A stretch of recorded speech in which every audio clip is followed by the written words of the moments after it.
अलक निरंजन मी वटसिद्ध नागनाथ शिष्य नवनाथ.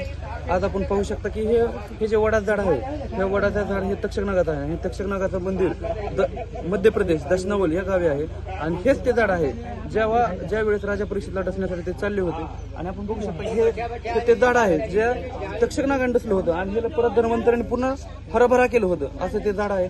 आणि ह्या गावातील सर्व गावकऱ्यांनी हे जे झाडाचे आपण बघू शकता की कडाच्या जी शाखा आहेत ही शाखा जमिनीत जाण्यासाठी आज या गावकऱ्यांनी मदत केली आहे. आणि ही मदत होऊन ह्या झाडाच्या चारी बाजूने कंपाऊंड होणार आहे. आणि जी 21 दिवसाची तपश्चर्या केली होती त्याला आज आपल्याला मनापासून फळ मिळलेलं आहे.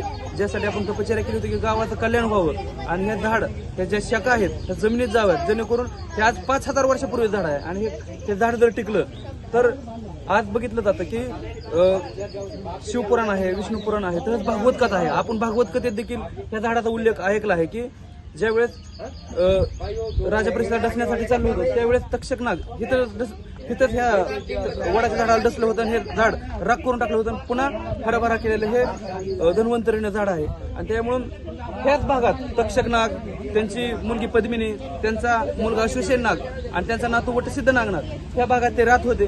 आणि हेच आपण बघू शकता की जिथं नागकुळ आहे तिथं वडाचं झाड आहे. आणि वटसिद्ध जन्म देखील वडाच्या झाडात झालेला आहे. हेच ते वडाचं झाड आहे.